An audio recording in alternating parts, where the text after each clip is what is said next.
perjalanan haji itu. Dari Padang Arafah lalu ke Musdalifah, bermalam di Mina melontar 3 jumrah.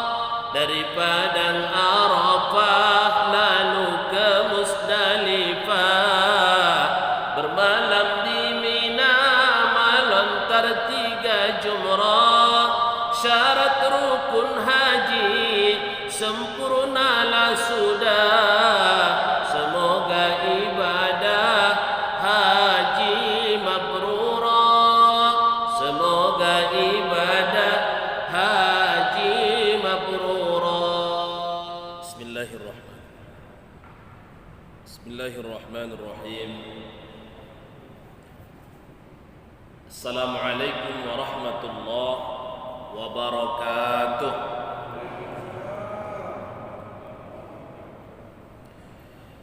Alhamdulillahi wa kafa, wassalatu wassalamu ala rasulillahil mustafa wa ala alihi wa ashabihi ahli tuqa wal wafa. Subhanaka la ilma lana illa ma 'allamtana innaka antal alimul hakim. Hasbunallahu wa ni'mal wakil, ni'mal maula wa ni'man nasir. Radina billahi rabba wa bil islami dina wa bi muhammadin nabiyya wa rasula. Rabbi shrah li sadri wa yassir li amri wahlul 'uqdatam min lisani yafqahu qawli. Amma ba'du, yang kita hormati pengurus masjid, imam masjid, bapak-bapak dan ibu-ibu, para jemaah, orang-orang tua kami yang besar tak dihimbau gelar, yang kecil tak dipanggil nama, hadirin wal hadirat jamaah salat maghrib yang dimuliakan Allah. Malam ini kita memasuki malam pertama bulan Dzulhijjah. Menurut perhitungan kalender, bahwa hari raya Nahar, hari raya Kurban, jatuh pada tanggal 30 Juli 2020, bersamaan dengan tanggal 10 Dzulhijjah 1443 Hijriah. Bapak Ibu yang berbahagia, maka kajian kita malam ini adalah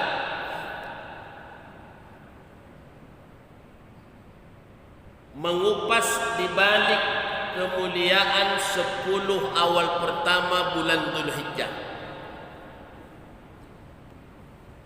Sebagaimana yang telah disampaikan oleh para guru-guru kita sebelumnya, bahwa dalam 1 tahun itu ada 12 bulan waktu berputar, dan dalam 12 bulan yang berputar itu ada 4 bulan yang disebutkan dalam Quran sebagai bulan haram. Bulan haram, haram artinya mulia. Makanya bulan haram artinya bulan mulia. Masjidil Haram artinya masjid yang mulia. Tanah haram artinya tanahnya mulia. Berzina haram bukan maksudnya berzina mulia. Berzina haram maknanya kalau orang berzina maka hilang kemuliaannya, tanggal kehormatannya, tanggal kemuliaannya. Berjudi haram maknanya kalau orang berjudi tanggal seluruh kehormatan dan kemuliaan dirinya di hadapan Allah.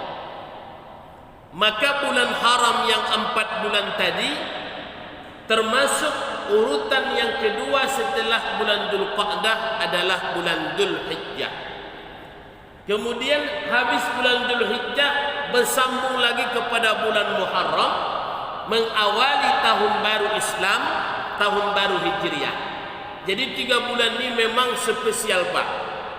Dzulqa'dah sudah kita lewati, Dzulhijjah kita masuk, kemudian habis bulan Dzulhijjah ini disambut pula bulan haram yang ketiga, bulan Muharram.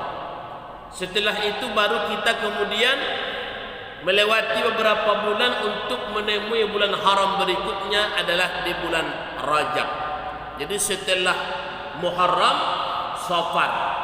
Setelah Safar, Rabiul Awal, Rabiul Akhir, Jumadil Awal, Jumadil Akhir, kemudian Rajab.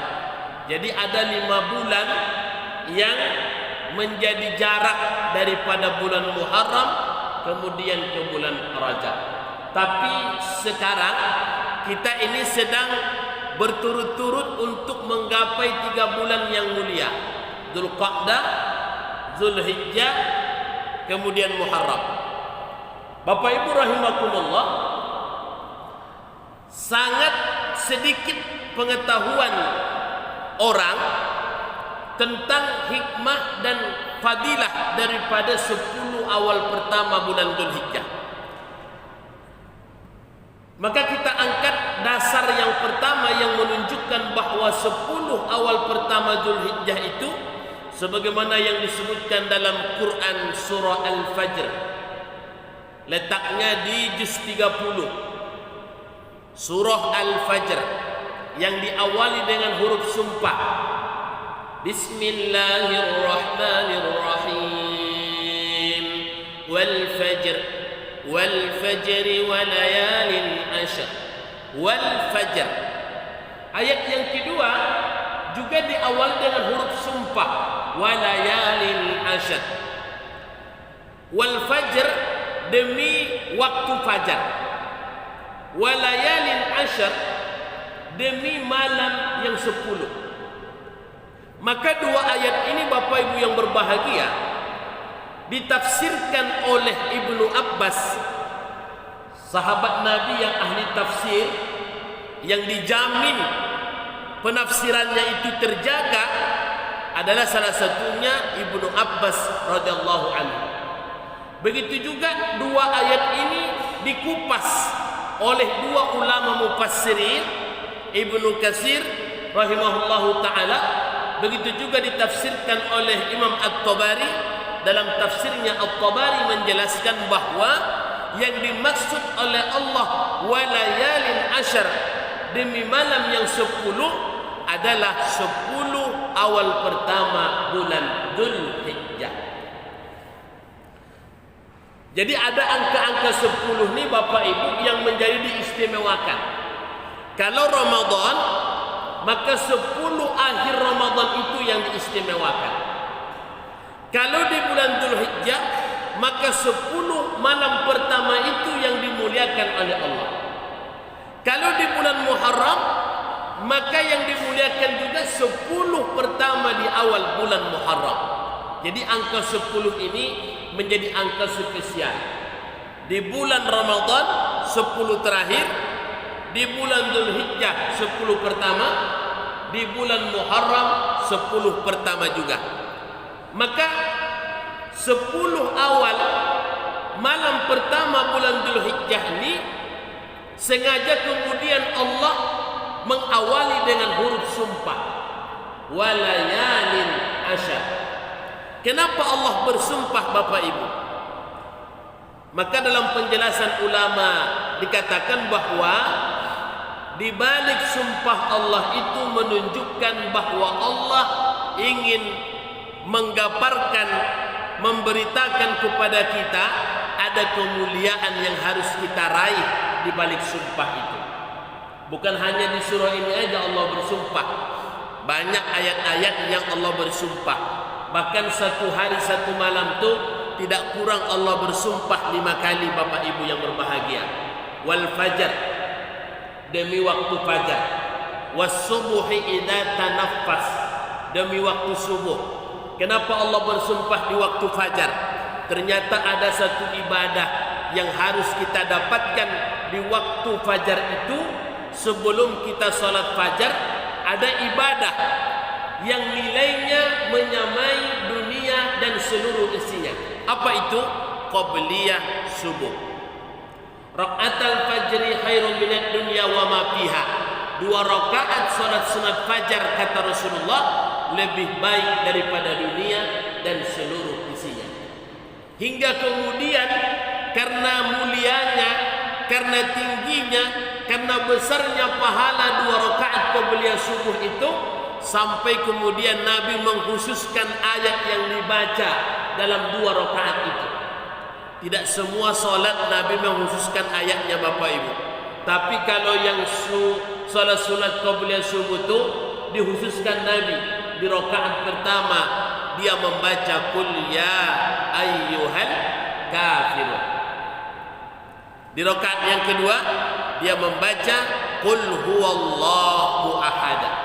Jadi kalau Bapak Ibu solat sunat qabliyah subuh, yang dibaca di rakaat pertama qul ya ayyuhal kafirun. Di rakaat yang kedua qul huwallahu ahad. Kalau hafal. Kalau tak hafal, yang hafal sajalah. Jangan pula gara-gara tak hafal qul ya ayyuhal kafirun tak jadi salat sunat qabliyah subuh. Kenapa Bapak enggak salat? Aku tak hafal al-kafirun. Oh tidak. Kalau hafal al-kafirun, maka itu yang dibaca. Tapi kalau tak hafal, kembali kepada konsep Al-Quran. Faqra'u ma tayassara minal Quran. Bacalah olehmu mana yang lebih mudah bagimu di dalam membaca Al-Quran. Bapak Ibu rahimakumullah. Yang kedua, waktuha. Allah juga bersumpah di waktu duha, demi waktu duha. Kenapa? Karena ada ibadah di waktu duha itu yang luar biasa juga. Bahwa 2 rakaat solat duha yang dikerjakan oleh seorang hamba menggantikan sedekahnya dari 360 persendian dalam tubuhnya. Yang sesungguhnya 360 persendian itu mesti dia sedekahkan setiap harinya. Maka kalau dia tidak mampu mensedekahkan 360 persendian, maka dia ganti dengan solat duha 2 rakaat menghadap kepada Allah. Jika kemudian ada orang yang membuat 4 rakaat, salat duhanya 4 rakaat dengan 2 kali salam, maka kata Rasulullah akan Allah cukupkan kebutuhannya di hari itu. Inilah kedahsyatan salat duha, hingga kemudian Allah bersumpah wadduha, demi waktu duha. Bapak Ibu rahimakumullah, maka kembali kepada kajian kita tadi, wal fajri walayalin asyar, demi waktu fajar dan demi malam yang 10. Maknanya 10 malam pertama, 10 awal pertama di bulan Dzulhijjah. Lalu kemudian ayat ini dikuatkan oleh hadis Rasulullah sallallahu alaihi wasallam. Hadis riwayat Bukhari. Ma min ayyamin, tidak ada hari-hari al-amilus salih, untuk melakukan amal soleh, ahabbu ilallahi fihinna, yang lebih dicintai oleh Allah amal solehnya, min hadhil ayyamil asyar, kecuali di 10 pertama bulan Dzulhijjah. Maknanya apa Bapak Ibu? Bahwa ibadah yang dikerjakan 10 pertama awal bulan Dzulhijjah merupakan ibadah ahabbu ilallah, ibadah yang paling disukai, ibadah yang paling dicintai Allah.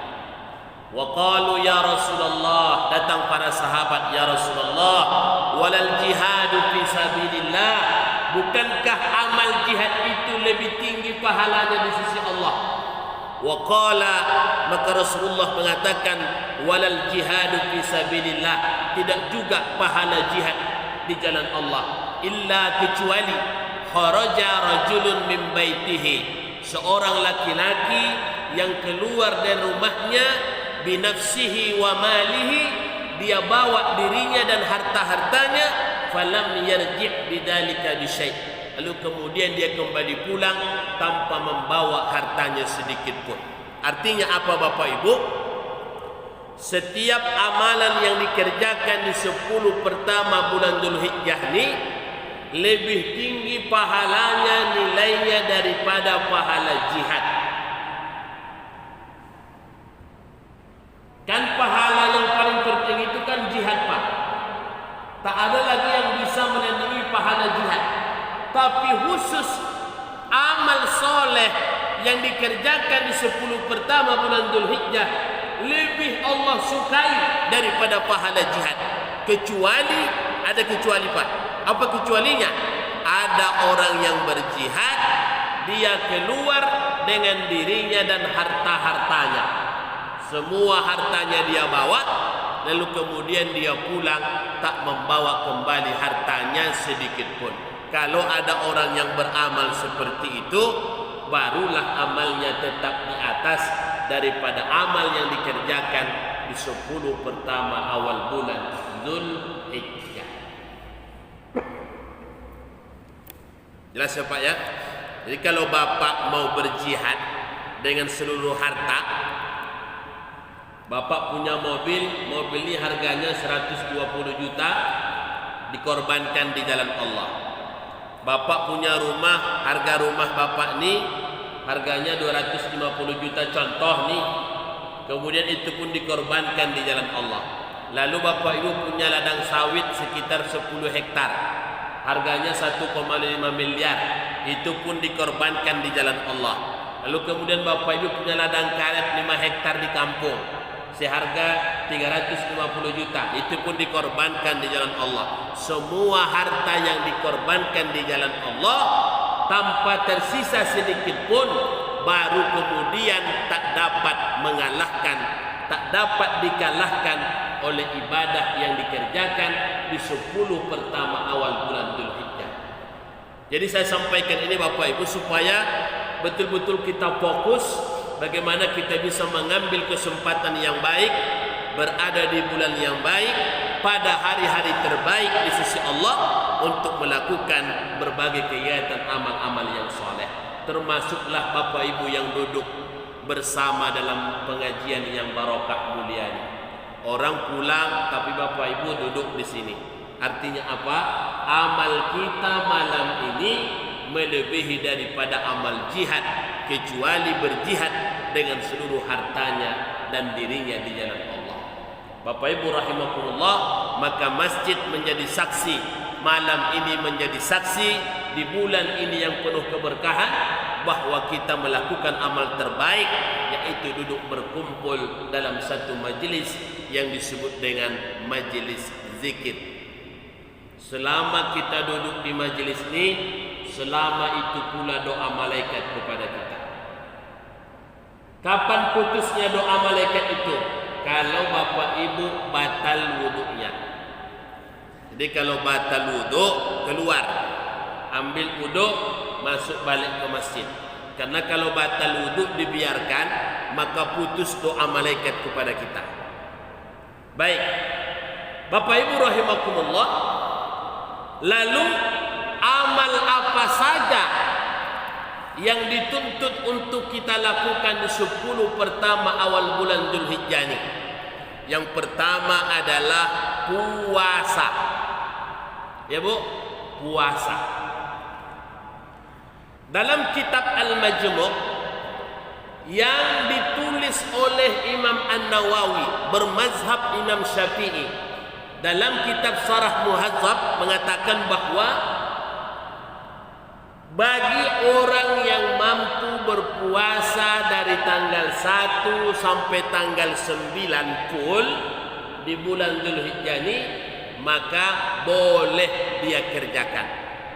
Ditambah lagi tanggal 10 sampai selesai sholat Idul Adha atau sampai selesai pemotongan hewan kurban.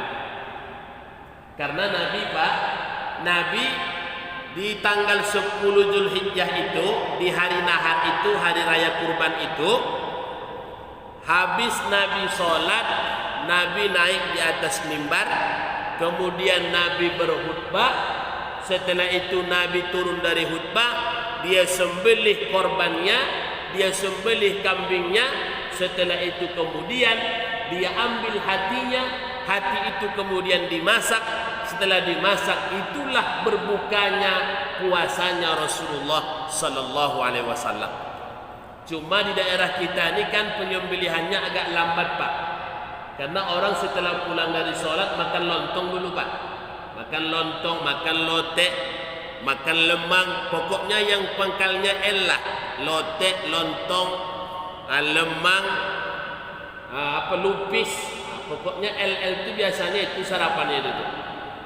Akhirnya kemudian perut lapar, awak mau buka puasa, akhirnya kemudian tak sempat kita berbuka dengan daging kurban. Karena pembagian daging kurban pun baru dibagikan kadang-kadang setelah sholat asar, kadang-kadang menjelang sholat asar. Jadi akhirnya apa?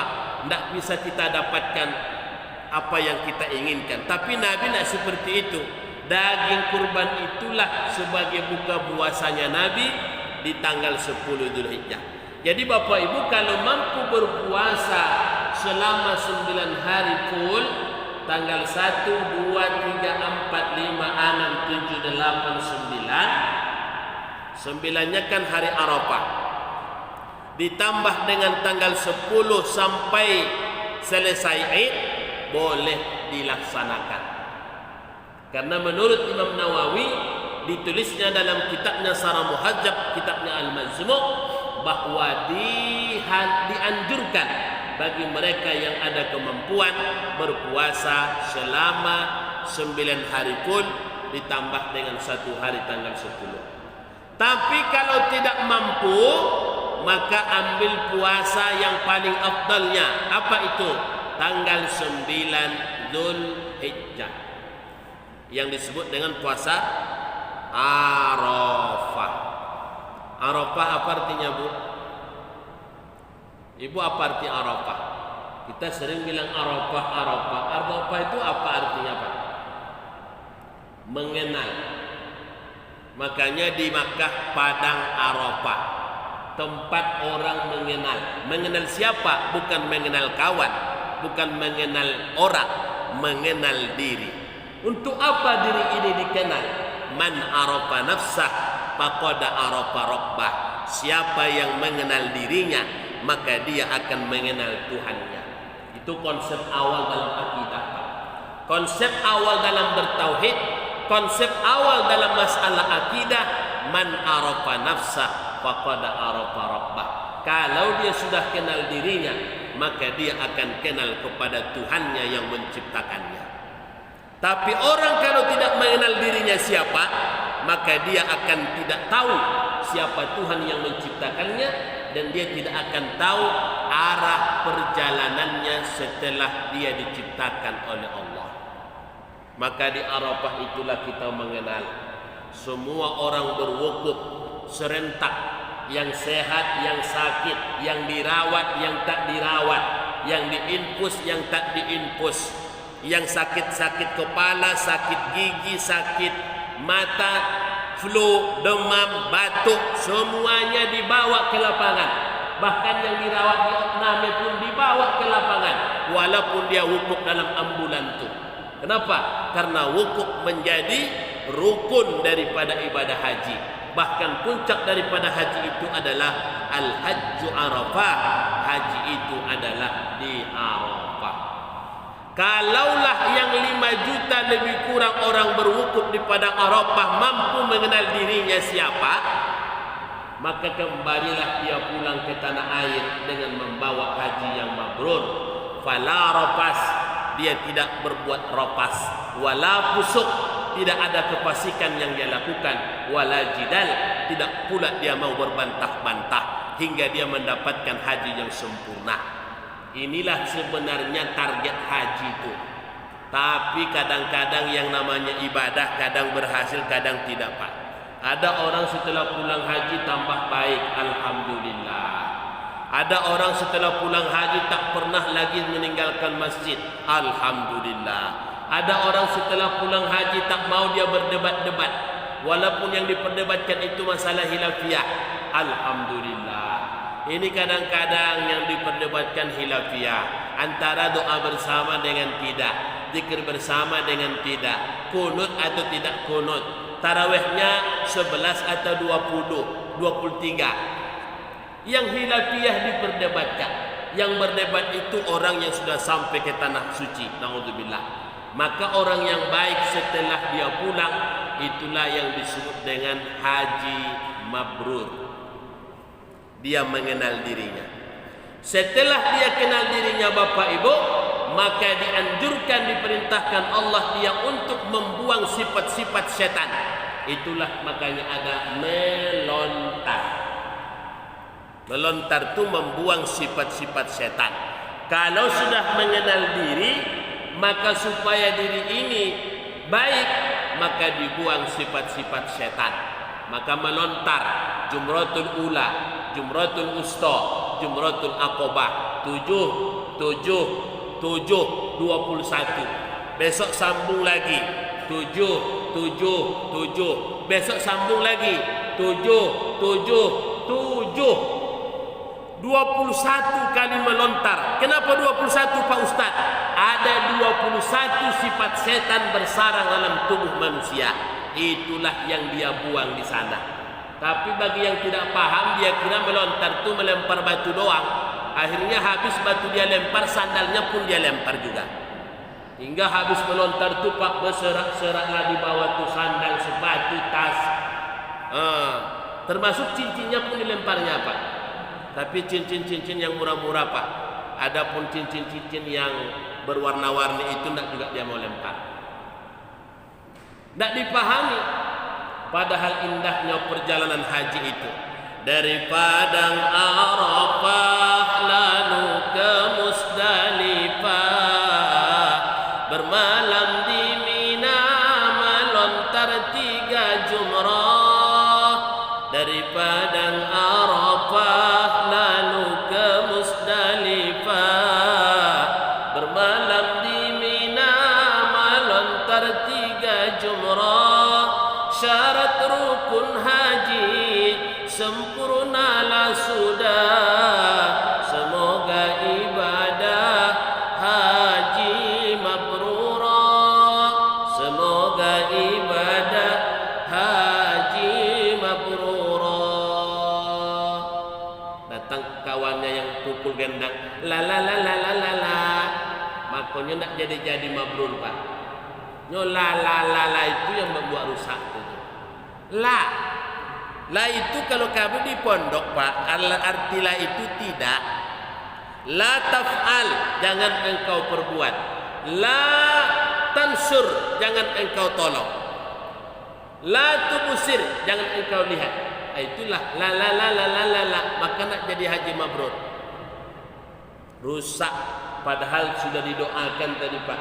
Semoga ibadah haji mabrurah. La la la la la la la. Itu yang merusak itu. Jadi kok dapet, jangan dibuat lala itu lagi Pak. Ganti dengan yang lain. Ya Bu. Mana tahu ibu-ibu di Sikoko ada rebana, ganti lala itu dengan amin amin Allahumma amin. Itu lebih bagus daripada la la la la la. Jadi puasa Arafah, kalau tak mampu Arafah ambil 1 hari, tambah tanggal 10-nya sampai selesai salat Id. Saumi Arafah, puasa Arafah yukaffiru sanatal madiyata wal baqiyah, menghapus dosa setahun yang lalu dan setahun yang akan datang. Wa saumi Asyura, adapun puasa Asyura, puasa yang ke-10, yukaffirul sanatal madiyah, menghapus dosa setahun yang lalu. Tapi dosa yang dimaksud di sini dosa-dosa kecil. Jangan dikira dengan puasa Arafah hapuslah dosa korupsi, puasa Arafah hapuslah dosa selingkuh, puasa Arafah hapuslah dosa mencilok. Oh enggak, dosa-dosa kecil Pak. Dosa-dosa yang kecil itu yang mana Ustaz? Dosa-dosa kecil itu Pak, pertama kalau orang pakai baju baru, timbul ketidaksukaan di hati kita melihat baju barunya. Itu dosa kecil tuh. Menengok kawannya pakai jubah baru, dalam hatinya, pajak kau di mana dapat baju jubah. Warnanya pun tidak elok dah. Berwarna-warni pulo. Orang pakai jubah tu kalau tidak hitam, putih, hijau, biru, ya tidak. Ada merah, ada hitam, ada kuning. Itu dosa kecil tu Pak. Orang yang bawa oto, awak yang sakit kepala, itu dosa kecil. Itu yang dihapus oleh puasa Arafah itu. Dosa korupsi, dosa selingkuh, dosa mencilok, tidak dapat dihapus puasa Arafah. Karena zaman sekarang ni Pak, zaman edan Pak. 3 minggu lalu saya baru memberikan nasihat kepada satu rumah tangga yang berselingkuh. Coba Bapak bayangkan Pak, istrinya sudah berumur 53 tahun. Berarti 53 itu kan Pak sudah diambang pintu kematian sebenarnya itu tuh. Usia 50 itu ke atas itu sudah usia menjelang mati itu Pak. Maka kalau ditanya berapa umur Bu? Kalau umur di atas 50, jawab aja lah dokek mati. Iko umur 53 disobeknya masih muda le. Muda apa 53 tu? Alah tua tu. Jadi bininya Pak umurnya 53 Pak. Lakinya umur 57, selisihnya 4 tahun. Yang selingkuh siapa? Selama itu yang awak tahu yang selingkuh itu laki-laki Pak. Kini padusi selingkuh juga Pak. Maka ibu-ibu yang punya HP Android itu hati-hati Bu. Dari HP itu kadang-kadang perselingkuhan itu terjadi Pak. Jadi bininya minta izin ke lakinya pulang kampung. Alasannya menjenguk mak yang sakit. Karena suaminya ini baik Pak, pulanglah dia.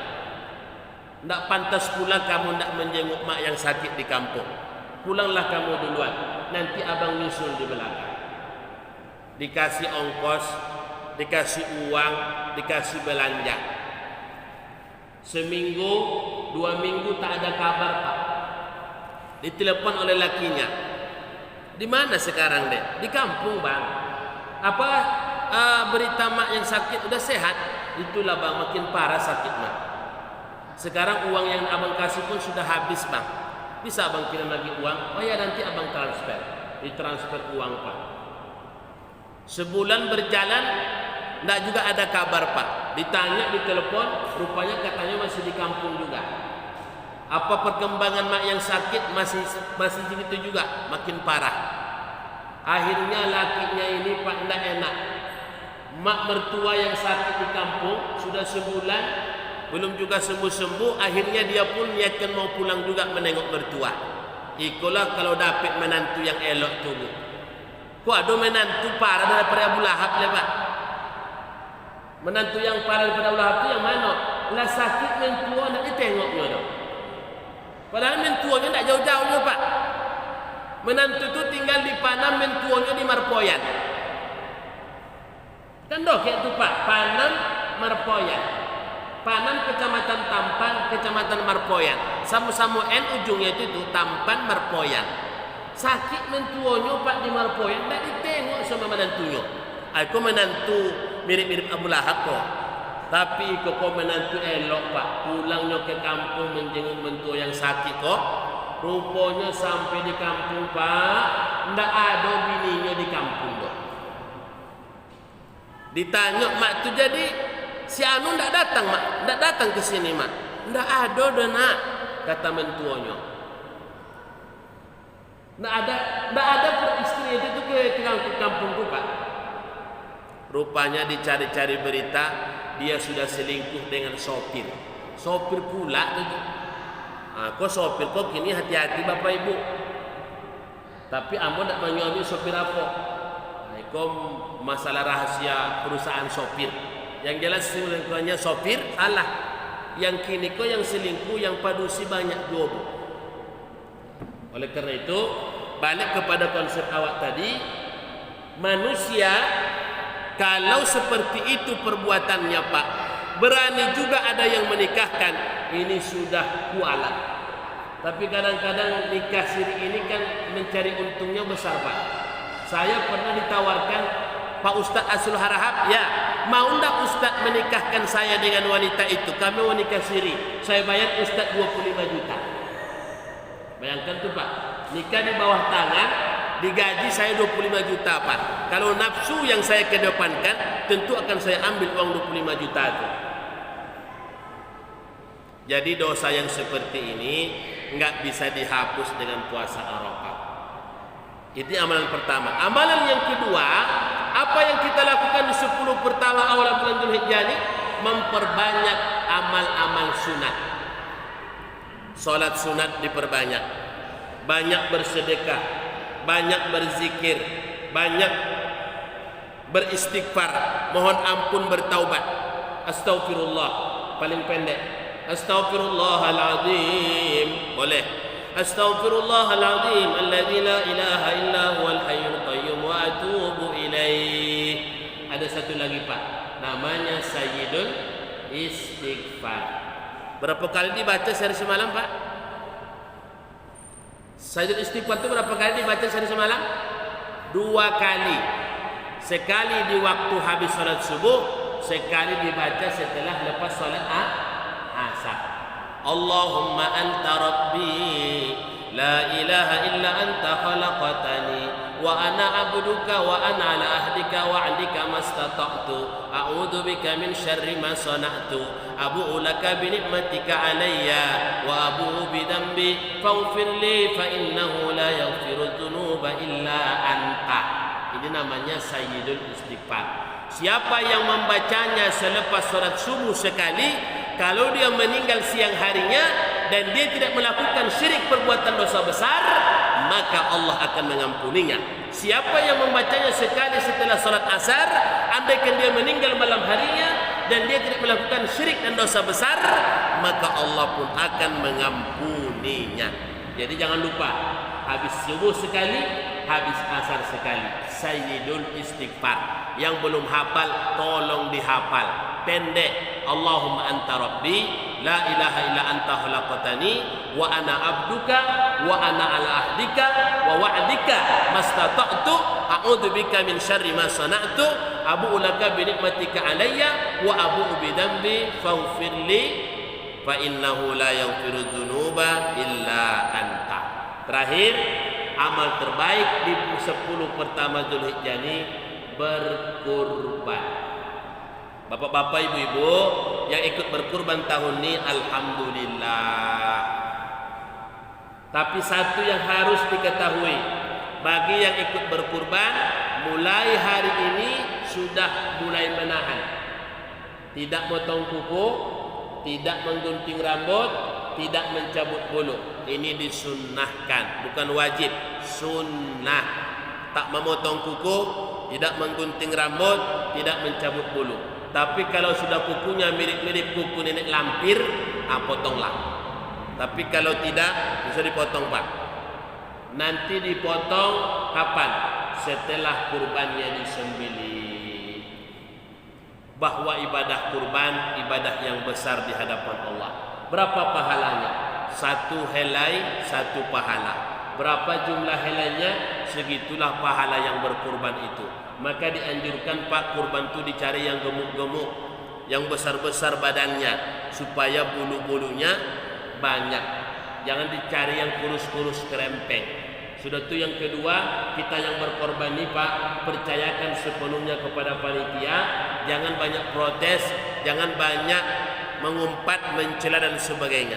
Ya, kadang-kadang peserta kurban ini banyak protesnya Pak. Lebih pintarnya bulunya daripada panitia. Kalau awak ini peserta kurban lebih pintar daripada panitia, maka awak ini lebih bagus jadi panitia saja.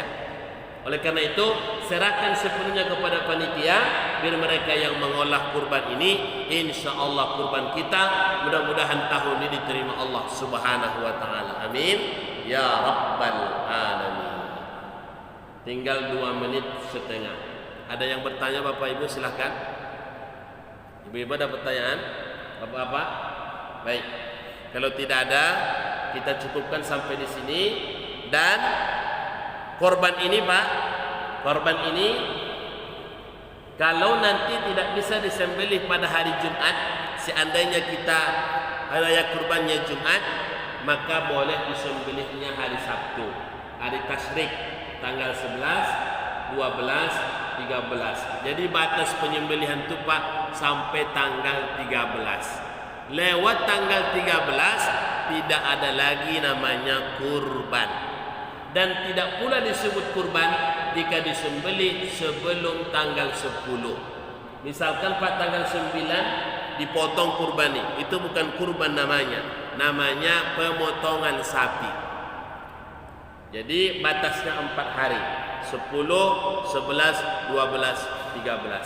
Saya tidak membahas siapa yang dikatakan mampu berkurban, karena konsep daripada kurban ini Pak kembali kepada iman kita masing-masing. Kalau kita bicara mampu atau tidak mampu, tergantung ke lapangan kita Pak. Si anu mampu, ayo berkurban. Si anu mampu, ayo berkurban. InsyaAllah kurban akan menjadi syafaat bagi mereka yang berkurban. Dan bagi yang belum pernah berkurban, niatkan juga minimal sekali seumur hidup harus berkurban. Kalau belum pernah berkurban, berkurbanlah di tahun yang akan datang. Jangan sempat selama hidup tak pernah dia berkurban. Jadi ambil juga walau hanya sekali dalam seumur hidup. Terima kasih, itu yang dapat saya sampaikan, lebih kurang mohon maaf. Subhanakallahumma rabbana wa bihamdika asyhadu an la ilaha illa anta astaghfiruka wa atubu ilaik. Billahi taufiq wal hidayah. Wassalamu alaikum warahmatullahi wabarakatuh.